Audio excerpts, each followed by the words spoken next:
है अगर गुरुवर का सानिध्य पाना तो विद्यासागर.गुरु पर जरूर आना। ओम नमस्तेभ्यः, ओम नमस्तेभ्यः, ओम नमस्तेभ्यः।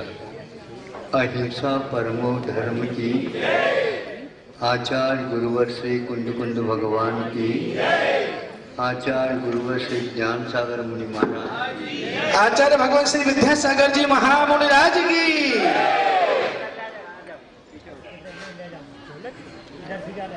आपके जीवन काल में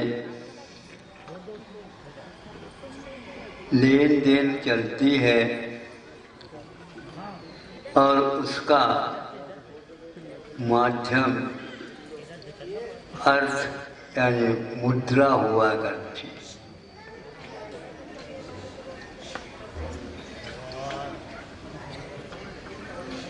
यदि आपके पास मुद्रा है तो आपकी मुद्रा चेहरा खिला हुआ रहता है। क्यों, ताली बजाना। और मुद्रा का यदि अवमूलन हो रहा है तो आपकी मुद्रा कुम्हला जाती है। अब क्या करें? मुद्रा तो मेरे पास बहुत है, पूरी भी लगा दूं तो भी मेरा काम नहीं हो पा रहा। मुद्रा वही होते हुए भी मुद्रा का मूल्य अलग होता है। प्रत्येक पदार्थ का मूल्य होता है, प्रत्येक पदार्थ की कोई अपनी मुद्रा भी होती है, यानी स्वरूप भी होता है।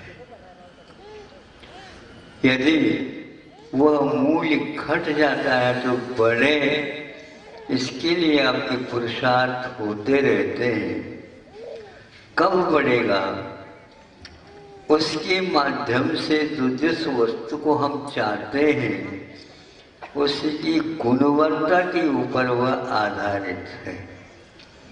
और गुणवत्ता दो प्रकार के, उपयोग में आना, एक उपयोग में नहीं आना। गुणवत्ता उतनी रहती है, लेकिन मैं इस वस्तु को यदि उपयोग में नहीं लाना चाहता हूँ तो वह मुद्रा होते हुए भी उसका मूल्य मेरे लिए नहीं बढ़ करके है और न घट करके है, उसका ज्यों का ज्यों बना रहता है। तो यहाँ लेन देन का आपका व्यापार तब तक होता है जब तक आपकी मान लो संतान बड़ी नहीं होती। जब बड़ी हो गई, उनके कंधे मजबूत हो गए, हल रखने योग्य कंधा हो जाता बैल का, तो निश्चिंत हो करके अच्छे समय पर भोजन दे करके किसान उनको जोत लेता है। और जोतने के उपरांत में सुबह से लेकर के 12 बज जाता है तो भी लगातार वह हल चला रहा है, क्योंकि मध्याह्न में तो चला नहीं सकेंगे, बहुत धूप हो जाएगी। तब तक वह पूरे बैल निश्चित होकर के आपका काम कर लेते हैं। जब वह समय निकल गया तो हल भी उतार करके कोने में रख दिया जाता है और जिनके माध्यम से हल चलाया गया उनको भी राशन पानी आदि दे देते हैं किसान लोग, तो उससे भरपूर खा लेता है। तो सार में ही अभी बहुत कुछ है घास खाने योग्य, किंतु पेट भर जाता है तो बैल डकार लेता है, वहीं पर खड़ा होता अथवा बैठ करके जुगाली करता हुआ उसको जो खाया है पचाने में लग जाता है। उसी प्रकार यह अर्थ को पहुँचाने की बात जब आ जाती है तो कई लोग सोचते हैं भैया अपने काम के कितने हैं देख लो, और दूसरे के काम में यदि आता है तो दूसरे के लिए इसका सहयोग उपयोग कर दिया जाए। मुद्रा का मूल्य भले ही ज़्यादा क्यों ना हो, लेकिन फिर भी वो कहता है कि हमारे पास पर्याप्त हो गया। बैल जैसे डकार लेता है वैसा ही यह भी उतने में ही संतुष्ट होकर के जो शेष रह गया है उसको दान कर्म पुण्य इत्यादि में लगा लेता है। और दूसरा कोई होता है तो सट्टा लगा देता है। क्योंकि वह मूल्य जो है ना और बढ़ाना चाहता है, मुद्रा की संख्या भी वह बढ़ाना चाहता है। जब वो पूरी मुद्रा अवमूल्यन क्या है, उन्मूलन हो जाता है, निकल गया, अरे दान कर लेता तो अच्छा होता। अब दान याद आ गई, क्योंकि वो भी एक सट्टा का काम है महाराज, बिल्कुल पक्का है। वो गुणित क्रम से सट्टा चलता है, वह गुणित क्रम से सट्टा चलता है। उसका अवमूल्यन तो होता नहीं, किंतु उसका महत्व और बढ़ता चला जाता है। जैसे मूल्य बढ़ता जाता है, स्वाद भी बढ़ता जाता है। पुराना यदि मान लो चावल है तो वह बोलो ना थोड़ी बहुत, उसका स्वाद, उसकी गंध, उसके सेवन करने के उपरांत तृप्ति आदि अलग होता है। और अभी अभी आया है चावल तो उसको वो जल्दी चुरता भी नहीं।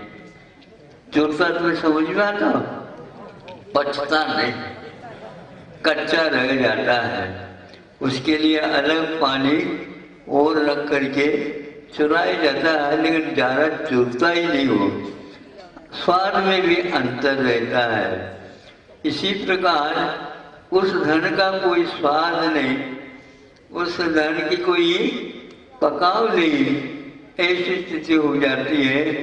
तो आप लोगों की भी मुद्रा कई बार स्वादहीन हो करके वो फलता नहीं है, फलती नहीं है।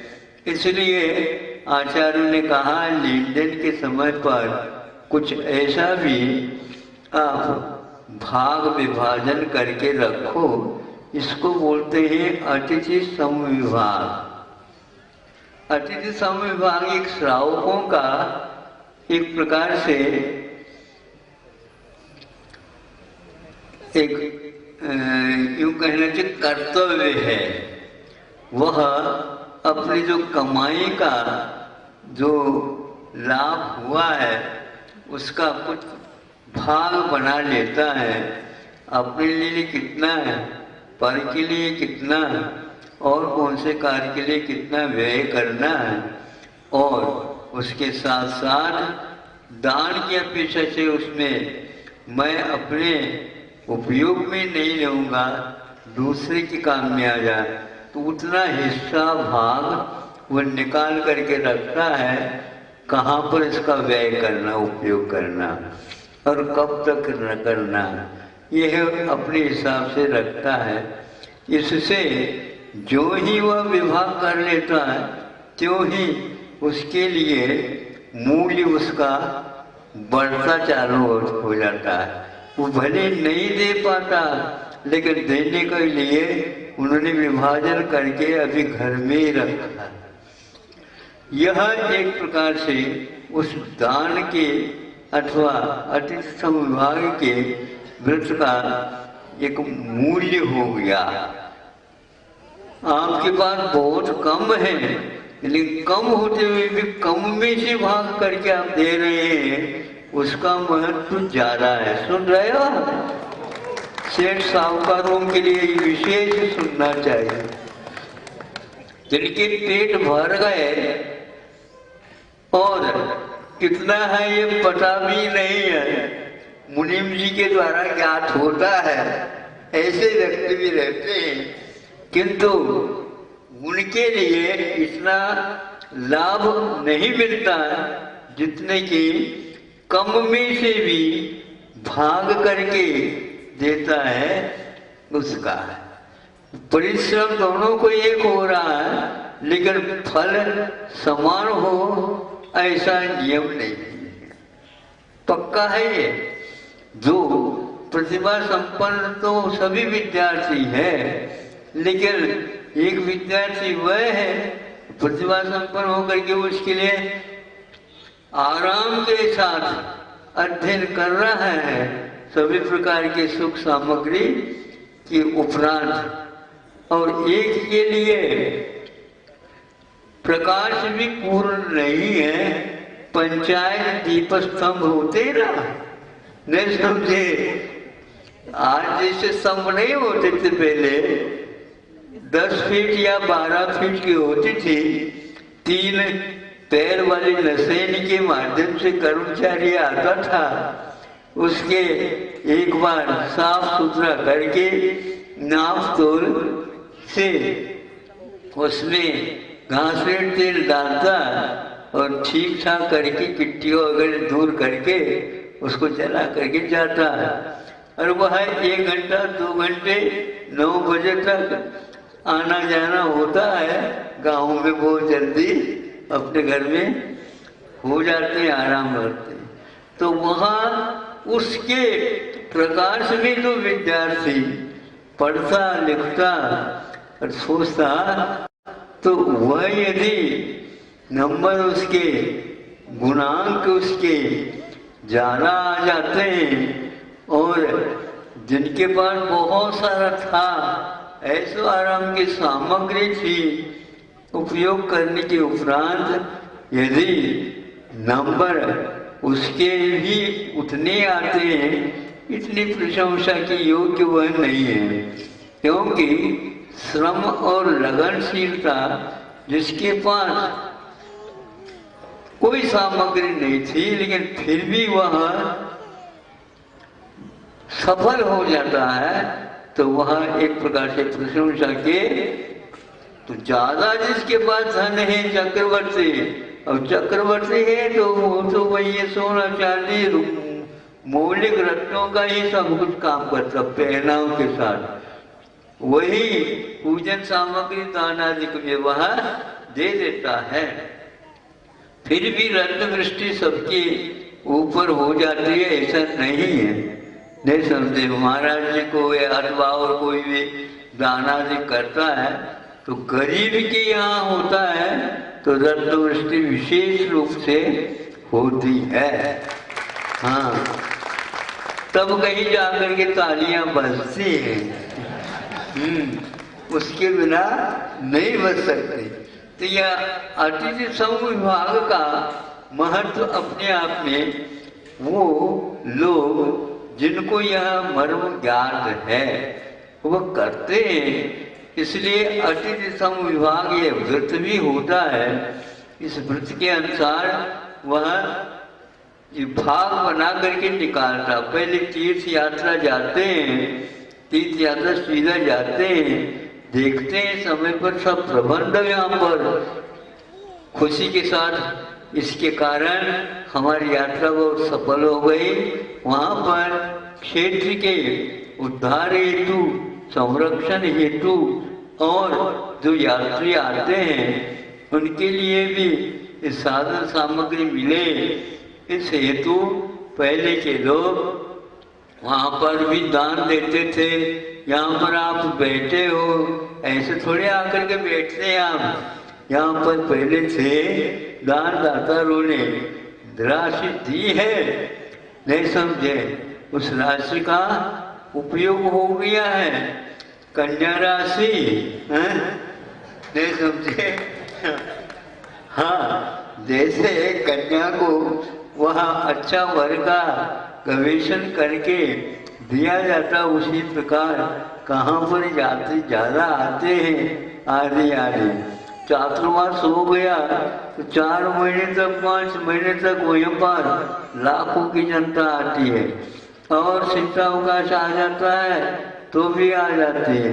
जनता आती है इसलिए कि भैया वहाँ पर धर्म ज्ञान बहुत अच्छा होता है। और क्या बताएं, अन्यत्र चले जाते हैं तो महाराज जी का दर्शन ही मुश्किल हो जाता है। और यहाँ पर जो है शुद्धोदय में खूब बैठे रहो।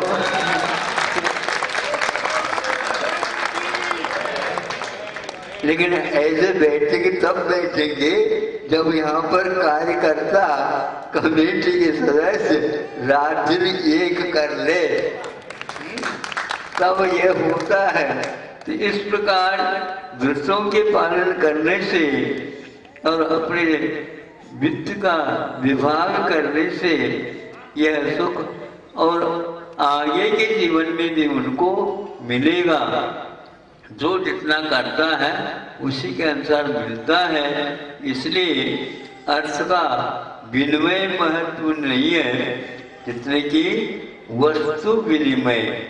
पहले के लोग वस्तु का विनिमय करके सहयोग देते थे, आज अर्थ का ही मात्र उपयोग करके देते हैं, आप सहयोग देते हैं। इसका मैं ये नहीं कह सकता इसका फल नहीं मिलता, किंतु वस्तु जो चाहिए जिस समय जितनी आवश्यकता उसकी पूर्ति आप यदि करते हैं उस दान का फल बहुत मिलता है। इसलिए कम से कम एक पाई से लेकर के वहाँ 12 आना भी दान किया जा सकता, 8 आना भी दान किया जा सकता, 4 आना भी दान किया जा सकता है, 1 आना के द्वारा भी काम किया जा सकता है। किंतु कुवत होते हुए नहीं समझे, यदि घर में ब्याह होना है लड़के का, अरे दुकान बहुत अच्छा चलाता है, हो गया। अब उसी मध्याह्न में मान लो दान के लिए आजकल तो दुकान चलाता नहीं, आज आप आओ ही नहीं, हम आपको बुला करके दे देंगे, होता ही करेंगे। ऐसा सुनते हैं हम आप लोगों के मुख से, ऐसे भी कहते हैं। तो इसलिए दूसरा दान तो दे दिया, घोषणा कर दिया, तो संकेत दे भैया आपने तो इतना घोषणा की थी, कर्ज नहीं दिया हमने, ध्यान रखो। ये भाव यदि आते हैं और आवेश में आते हैं तो वह दान का फल धीरे धीरे गर्मी के दिनों में जैसे पानी कुएं में काफी था लेकिन सोख के नीचे की ओर जाता है, लबालब भर भी जाता है और लबालब एकदम चला भी जाता है। कौन सा करना चाहोगे? लबालब भर जाए ना, भाव भी लबालब भर जाए तो आपका वह दान दिया हुआ वो भी बढ़ सकता है, नहीं तो घटता ही होता जाता। इसलिए भावों को संभालो। इतना ही चाहिए, ठीक था कि आप लोग आए हैं तो यहाँ पर किसकी आवश्यकता है। ये दूसरा ये है किसी की आवश्यकता नहीं है तो यहाँ पर रह करके धर्म ध्यान आप खूब कर सकते हैं, इसकी बड़ी आवश्यकता है। त्राय करके भवन बनाया जाता है, ताला बंद कर दिया जाता है और वहाँ पर व्यवस्था के नाम से कुछ नहीं है तो उससे उपयोग नहीं होता। ऐसा यह तात्पर्य है। आप अतिथि सब विभाग के कर्ता बने और अतिथि जो आते हैं वे क्षेत्र भी अतिथि है जिसके लिए दान दिया जाता है, जिसके पीछे कुछ व्यय होता है, व्यय किया जाता है। हमारा कर्तव्य है कि तीर्थ यात्रा के लिए जाएंगे तो अवश्य ये आपके लिए भी कार्यकारी बनेगा। दूर दूर हजारों किलोमीटर से दूर कोई व्यक्ति यात्रा करता है और जो हमेशा हमेशा हजारों की संख्या में आती रहती है, तो आपको एक एक पाई का उसमें उपयोग हो रहा है। इसी प्रकार दूसरे व्यक्ति के लिए सहयोग देना, ये भी परस्पर उपग्रह जीवाना दान के रूप में आ जाता है। और भी जिसके पास औषधि की आवश्यकता है, उसके लिए शुद्ध औषधियों का प्रबंध करना, जिसके लिए बुद्धि की मंदता है उसको अच्छे पढ़ा लिखा इत्यादि करके सन्मार्ग पर लगाना। जो व्यक्ति उन्मार्ग की ओर गया है उसके बारे में भी दया दिखा करके ये मार्ग ठीक नहीं है और क्या चाहिए आप ये बता दो, मैं आपके लिए सहयोग दूंगा, लेकिन इस मार्ग से आप चलो। यदि मान लो परिवार के परिवार खड़े हो जाते हैं तो आपको इसमें बिना मांगे हिस्सा तो मिलेगा। कब तक मिलेगा? जब तक आपने भावों को सुरक्षित रखा है। मुक्ति जाने तक आपका प्रबंध जहाँ कहीं भी चले जाओ वहाँ पर सुख सुविधा आपको मिलेगी। यदि सुख सुविधा चाहते हो या जिस किसी भी स्टेशन पर आपके लिए प्रबंध पहले से मिलेगा। वे आगे नहीं जाना चाहते, यहीं पर विश्राम करना चाहते हैं, यहाँ पर आपके लिए कमरा है, सभी व्यवस्था है। नहीं समझे? यदि रात में भोजन नहीं करते हैं तो अंथो भी मिल जाए। हाँ, कई व्यक्ति कमाने के तो मार्ग बहुत सारे हैं। होटल खोलने की अपेक्षा से उस स्टेशन पर आपने दुकान खोल दी तो अंथों के भी प्रबंध हो गया, रात्रि भोजन का छूट हो गया, तो आपको उसका फल अवश्य मिलेगा। दुकान तो चलती रहती, लेकिन कहाँ पर चलाना, कैसे चलाना, किसकी चलाना, इसके लिए भी अति संभावना की बड़ी आवश्यकता है। अहिंसा परमो। आचार्य भगवान